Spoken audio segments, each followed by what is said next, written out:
Do you know what I was called in for today, old man? My director, Anderson, promptly called me after the lunch break. I immediately went to the newly transitioned CEO's office. "I'm sorry, did I make a mistake?" I inquired. "In this company, there's no job suitable for old-timers like you," Anderson stated. "So you don't have to come in from tomorrow." It took me a while to realize that I had been let go. I had worked for this corporation for 35 years, starting in my 20s. All of a sudden, I had no job. Anderson would frequently comment on how slowly I worked and how unhurried I was. I always made an effort to work carefully and with consideration for the company's relationships. Was that the end for me? I became aware of the unfairness and decided I had to get a new work as soon as possible. I hadn't even given the thought of taking revenge on Anderson at that point. Ronald is my name. I'm 50-something years old and a designer. I lost my wife only 3 years ago, and I've been living alone ever since. I immersed myself more deeply than ever in my work to drown my loneliness. It may seem unusual in this digital age, but I design with paint and paper. Both our clients and the prior CEO thought highly of my job. But it didn't appear like Anderson was a big fan. When the CEO wasn't present, he would frequently disparage me. A newer CEO takes over after the untimely death of the prior one. He was eager to phase out the previous technologies and introduce new ones.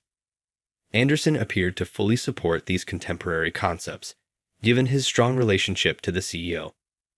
I got the impression that he was in a rush to adopt a more contemporary mindset. The new CEO declared, "We will move all operations to computer-based systems going forward."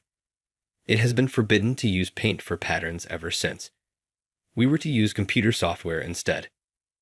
Despite having worked in this field for almost 30 years, I hardly ever used software for my designs. My level of understanding was comparable to that of a recently graduated student. I felt bad for not looking into this sooner. Recognizing my error, I began daily study of design software thereafter. At the company, there were people in their 20s who had just graduated from college. I was able to learn a lot from them and eventually develop the necessary skills to perform my work. The 30-something, second-generation CEO decided to implement this policy because she wanted to follow the latest fashions. The glances I got from Anderson hurt a little because I was the only one in this department who wasn't really experienced with design software. I used to study by fixing my subordinates' designs, but eventually I began getting assignments of my own. Having worked in the field for so long, I was sure that, with the right information, I could produce ideas that could stand up to those of the next generation. But it didn't appear like Anderson was all that impressed with my work. "You move a little too slowly. Get it together," Anderson said. "People younger than you move more quickly than you do." I apologize. I'm still a little behind. Make certain that you do. We are unable to offer you much work at this time due to the lack of quality.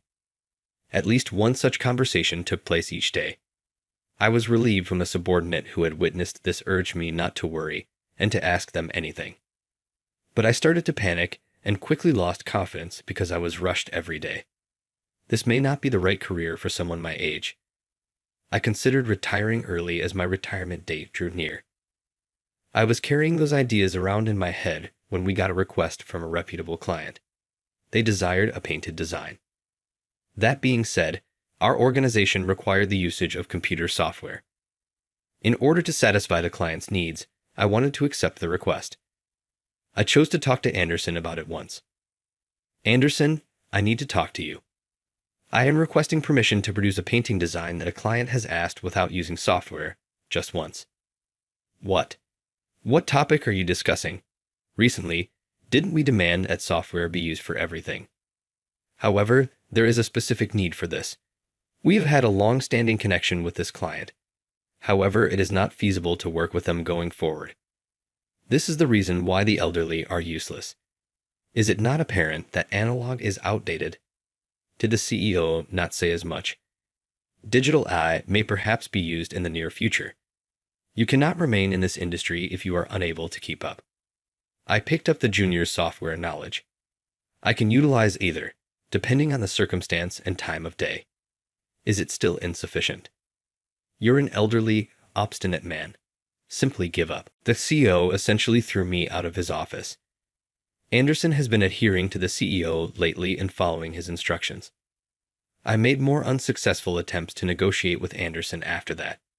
It was long overdue that I responded to the client. Anderson called me into the CEO's office one day. I knew what would be discussed because I had basically no work remaining at that point. When I got there, I made a deep bow. Seated in his chair, the CEO cast a familiar, patronizing glance at me. People always make the same expression when they try to push you away, and I could recognize that one. Since we entered the room, I have to admit that I don't really recall much of what Anderson and I talked about. But one line in particular stuck out in my memory. You don't have to come in starting tomorrow. I appreciate everything you have done thus far.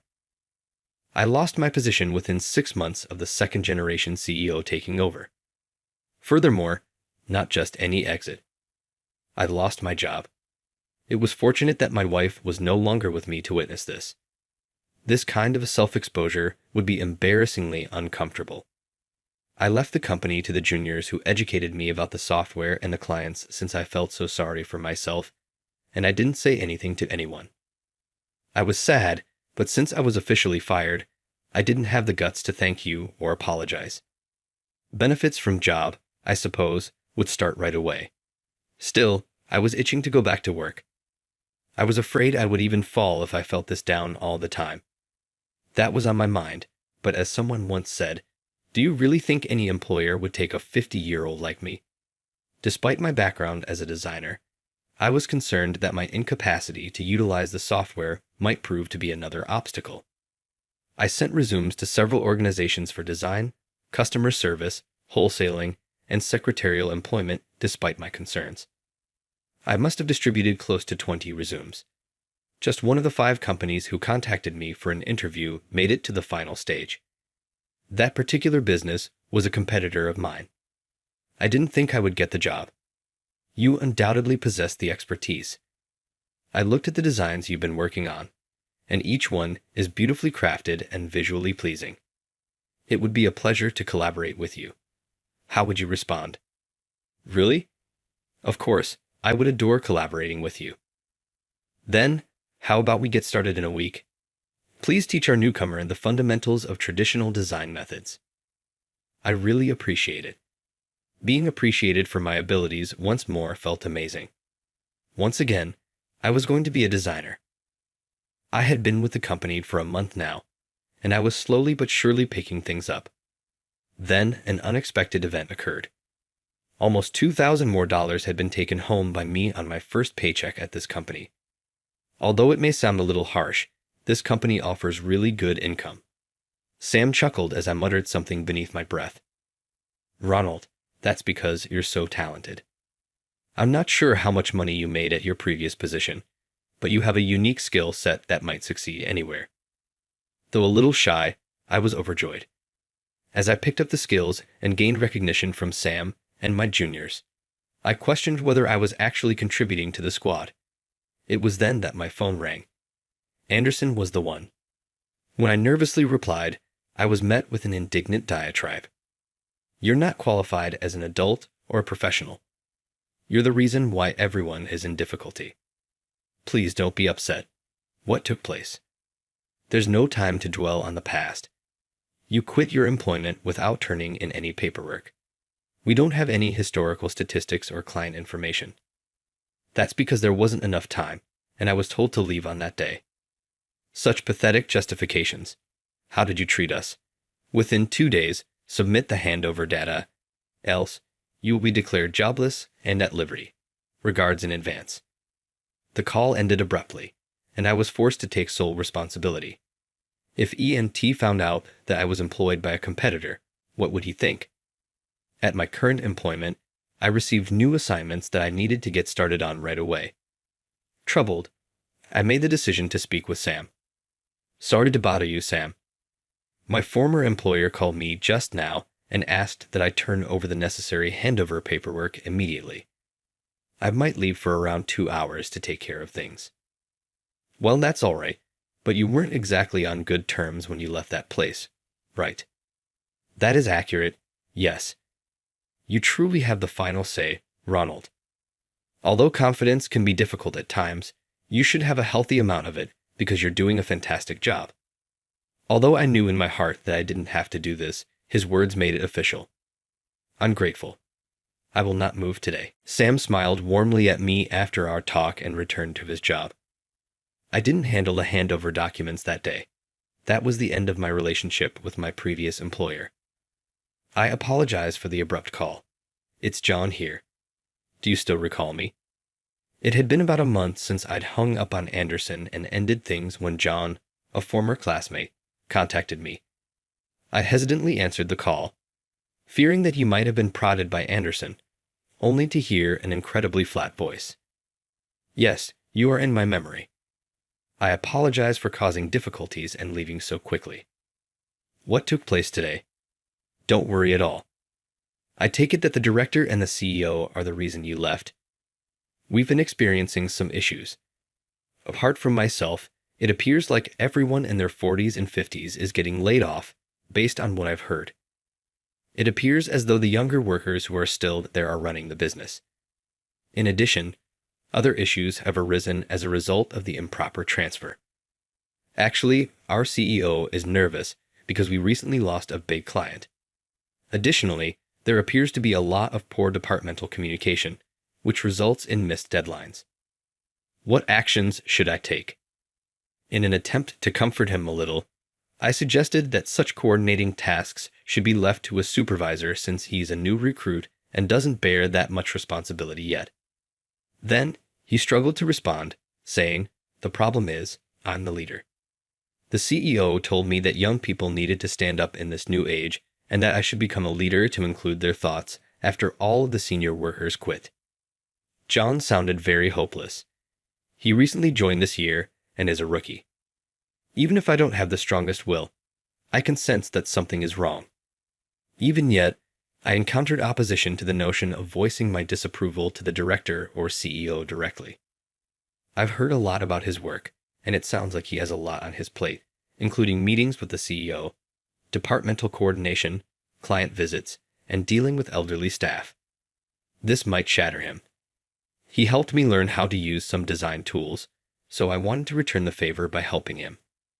He mentioned that there was a client he used to manage, and it appeared like we were about to lose their contract, so I asked him what the biggest challenge was at the moment. The CEO has stated that's the one thing he wants to preserve above everything else. But to be honest, it doesn't seem likely given the current management approach. In fact, the customer I used to oversee preferred designs made with conventional pens and paper. I've reached my limit. I've been trying for 6 months, but I just can't do this anymore. However, I'm in charge here, and there are elders. It appears that he is thinking of giving up. Before his spirit crumbles, something needs to be done. I decided to tell John about an idea I had. He was taken aback at first, but it appeared that he eventually understood what I was saying. I appreciate you listening. I've decided, Ronald, because of you. You have my deepest gratitude. Come chat to me whenever you need to, John. I'm going to wait. I hung up the phone after that. I hoped I could help John in some way. I had taken the morning off on this particular day. To my amazement, when I awoke, I got more than 10 missed calls from private numbers. It might even be more than 30. With some reluctance, I called back, and my suspicions were verified. You're running behind schedule. What information did you give John? You are to blame for everything being damaged. It was unusual to hear Anderson on the phone seeming so agitated. I questioned, what on earth happened? It's true that I did provide John with some information. Today, John took an unplanned leave of absence. Not only is he not returning our calls or emails, but when we looked into his desk, we found a note in the corner that said, "Going to Ronald's place." I was surprised at how fast he moved. All I had done was offer to show him around my office if he was interested. Naturally, I informed him that I was unable to ensure he would be given an interview. What steps will you take to correct this? There are some projects that have approaching deadlines. You were solely to blame for this. I'll take you to court. The word Sue made me shudder, and as I opened my mouth to reply, I heard an employee ask for Anderson. There were also footsteps and the sound of phones ringing. It seems as though chaos might be in store. The phone abruptly hung up while I was thinking about this casually. Anderson's remarks have always been hard for me to take in. They have a sharp edge. But I'm not the same person that I was before. I feel much more confident now that I've been with my new company for 6 months. I wouldn't know what to say if someone questioned what the old man was talking about incoherently. However, it appears that I've been able to advance both technically and emotionally. Not that I think this is my fault, but I can't get the word Sue out of my head. I made the decision to speak with Sam about it. I arrived at work as usual in the afternoon to find a familiar-looking young man cheerfully chatting with Sam. "Thank you so much for everything, Ronald. Thank you very much for the other day and for everything you've done for me at the prior company. I truly owe you one. I'm glad to hear that you're doing nicely. Anderson informed me. Did you leave suddenly? Has anyone heard of that? I feel ashamed. I suppose my career has failed." "No, John, not at all. Your life is at stake. When you've had enough, it's acceptable to flee. But in the event that you failed this interview, what were you going to do?" "Well, I would have winged it." Such a normal young person's reaction. That's a pretty nice way of thinking. Interestingly enough, he appears to be here for an interview. Do you know if he passed? A little uneasy, I looked at Sam. There was stillness for a time, then Sam smiled and raised his hands above his head to make a large circle. My shoulders were free of stress, and I felt relieved. John inquired later about my knowledge. I told him the truth about what had transpired that morning because he had quit. John left because of me. They vowed to file a lawsuit. I wonder whether someone will sue me. After a moment of confusion, Sam smiled his typical smile and reassured me that I should feel secure because after everything that John and I had gone through, there was no way for the other side to prevail. What they seem to be doing seems like unjust termination based on what you've told me. Perhaps our argument is stronger. Have self-assurance. By the way, was the CEO always that kind of person? Sam thought back to our past drinks together and the times our firms had worked together. It reminded me of the old-fashioned kind and collected manner of the CEO he mentioned. That may be the father, the CEO from the first generation. Once he died, it went to the second generation. Are you serious? They appeared to be quite different people, so I sensed something wasn't right. Now that I see. That company isn't going to endure many more months, in my opinion. In fact, today marked the resignations of 3 of my newly hired coworkers, and my supervisor has announced his own resignation. Their father worked so hard to maintain the company. Thus, it is inexcusable that they allowed it to fail. Okay, let me handle it the next time they get in touch with you. I'll let them know how I really feel. Sam's cell phone rang just as he finished speaking, so he quickly left the room. To be honest, I suspected the business was close to going bankrupt. Young workers with little professional expertise are launching new businesses and establishing connections with other industries. That is no simple task. My phone rang as I was thinking about this and talking to John. The phone number was blocked. When I picked up the phone right away, I could hear Anderson's voice over the loudspeaker, almost like someone screaming. John also appeared astonished by it. "Hey, clean up this mess. I've been juggling multiple tasks since the morning, and our staffing level is low. Since there's nothing I can do, I've also resigned. How are you unable to find work? At the very least, you can arrive and assist. Old man, when else are you going to look good?" We must have spent 5 minutes or more having similar conversations. A booming voice came from the side just as I was about to hang up. Up until now, I've been listening silently. Is it a polite way to ask for assistance? That's not how you interact with people. Here, who is the true adult? There was stillness for a while, and then John yelled into the phone, releasing all he had been holding in. Then Anderson's voice became tremulous. "Is that you, John? Please, John. I'm not upset. Return. Our CEO is waiting. You are needed." Thought to himself, he knew John would never approve. Then Henderson spoke in a dejected tone. Are you implying that the business cannot function without me, even if I am fired? I won't be let go because I'm a young man, not an elderly one. It appeared like he feared losing his job. He must be concerned because he has a child in middle school. However, he is only 4 years younger than me minus 49. He must appear to be an old guy to the CEO of the second generation. Look, I'll tell the CEO to give you a raise right now if you can keep working with the client that Ronald used to handle. Thus, will you not return? About that client, they've just signed a contract with our company.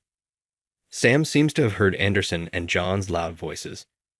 As though tossing off the facts, he repeated them. During our phone conversation, I had requested John to notify my previous client of my whereabouts in the event that he planned to visit this organization for an interview. What on earth are you? Outsiders, please depart. Here, I'm conversing with John. Hey, Anderson, I believe we've already met. Are you forgetting? That was during the tenure of the former CEO. We shared a drink between us. My name is Sam Smith. At the drinking party, you came across as really sincere. Was that only a theatrical production? Anderson lost it big time as he thought of Sam. He was undoubtedly taken aback that someone outside of his company, from a rival company no less, had discovered the real him. Not to mention that John and I from the competing firm were present. At this point, what should I say to the CEO? It doesn't matter if Ronald is the one now. I'll hire you again, so please come see us today. The next instant, Sam was berating Anderson for his lexical choices. Anderson remained bewildered, and the phone picked up the sounds of everyone's commotion. Footsteps, phones ringing, apologies. I apologize, Ronald. Okay, just please return. This time, you can stay indefinitely. Can you pay me 10 times the salary? I could hear his voice losing its vitality. I was shy, so I think Anderson thought I would return, but I'm finally accepted into Sam's company. Nothing to be afraid about. 10 times? What topic are you discussing? You are aware that our business does not possess that much cash, correct? It is not possible if you cannot pay. As you are, please give it your all. At my current job, I'm paid roughly twice as much as you people. I'm not planning on returning. There was background noise, so I could hardly hear what Anderson was saying. I soon heard nothing more than noise till the call ended. I thought for a second that would never end after that, but then I heard John say, "That was pretty cool." After that, things happened quickly. Eventually, fewer than 1/3 of the workers remained after they continued to quit. It appears the company went bankrupt 3 months after my final communication with Anderson, unable to continue operating with such a shortage of personnel. Anderson lost his job even though it doesn't seem like he was fired because of a lack of employees. According to a former coworker at the previous employer, Anderson is currently unemployed and plans to live apart from his wife and children until he secures employment.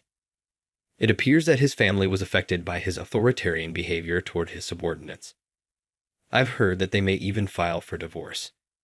I wonder how Anderson is making judgments now that he doesn't have the CEO as a cover, as he sounds desperate. Ronald, I really liked your last design. You truly are amazing. I'm glad we gave you the job. I've been employed here for a year now. This organization acknowledges and commends me. Everyone tries to encourage one another. I was hopeless that day, but I'm here now because I was let go. I feel like I owe Anderson and the CEO of the prior business something. I've been given a lot of work to do, and I'm overwhelmed, but it's a nice kind of busy. I intend to work as hard as I can till retirement. No, as long as they have me.